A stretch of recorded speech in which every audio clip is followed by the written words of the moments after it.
this is John with Master Gunworks.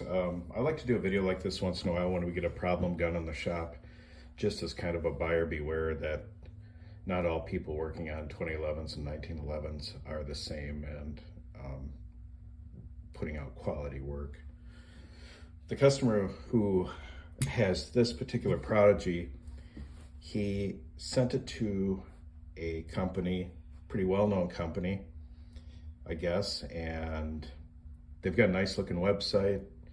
They've got a YouTube channel with a lot of subscribers. They got nice pictures on their website. They apparently have CNC equipment, machining equipment, and for all outward appearances, they seem pretty legitimate, but definitely not this customer's experience. So the customer had stated that the mag release is pretty tight on it, and it is. That's, you know, not a huge deal. We can deal with that easy enough. He said that the trigger fit, he had like a tune-up package done to this, and you can literally hear the trigger rattling around in there. But he also had him port the gun for him. This is where things start getting pretty interesting. So they ported the barrel and the slide, and they also moved the front sight rearward. Obviously, you've ported in the area where the old sight was, so you have to move the sight back. Well,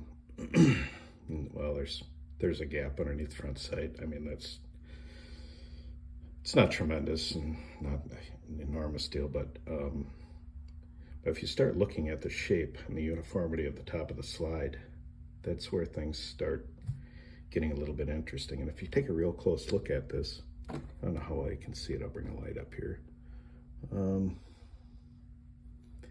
You can see those pits in these different areas. And if you look at the top of the slide serrations, you can see the deformity in some of those areas.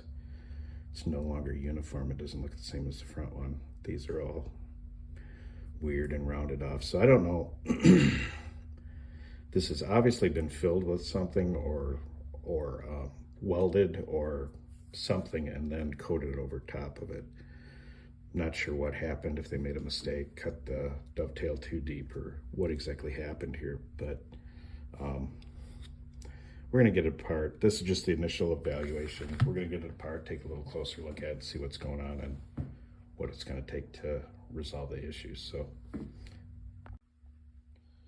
okay, here we are back with a little more of a detailed evaluation. We took it all apart and looked everything over. I just slid it together just for the video here. So the slide itself, as we talked about before, has a pretty ugly area of repair. However, it didn't seem to affect the parallelism of the slide rails or the inside surface of the slide. So my recommendation to the customer is going to be probably just to live with that. It's just out of the sake of cost. We look at the trigger. That trigger fit was pretty sloppy. We talked about that before, that trigger rattling around. The trigger bow really doesn't fit the grip module very good, but we can either get a new trigger with a trigger bow, or we can add a little material to the outside of the trigger bow to make that fit a little better, or just fit it a little better as well. We also found that obviously the mag well slides on the bottom. They installed a new steel mainspring housing, which is fine, but it seemed to stick out a little bit, and to resolve that, apparently they just took a belt sander to the mainspring housing to make that work. Again, not really affecting the function very much, but just poor workmanship.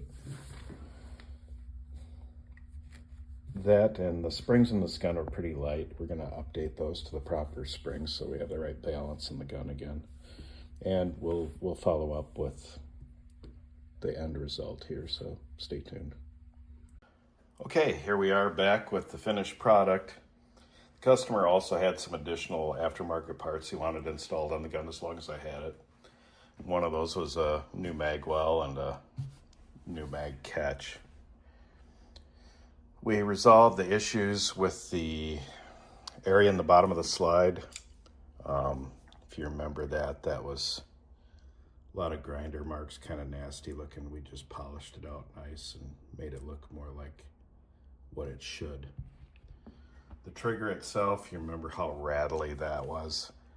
Now it's nice and tight in there. I actually TIG welded a little pad on each side of the trigger bow to make up for a lot of that slop that was in there originally. We also took care of that area on the bottom of the mainspring housing. I'm not going to show that to you because I'd have to take the mag well back off, but we just simply chucked that up in the milling machine and just took a light cut on it just to even off the bottom of that surface to make it look correct again, nice flat and uniform again. But you can see now it cycles a little more with a purpose now than what it did before.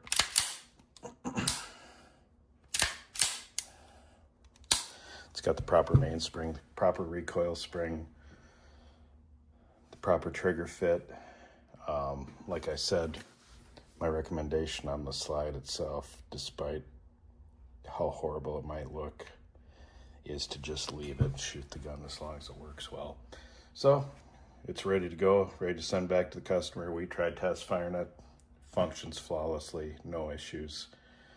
Just buyer beware out there. Not everybody doing work on 1911s and 2011s know what they're doing, so make your choice carefully.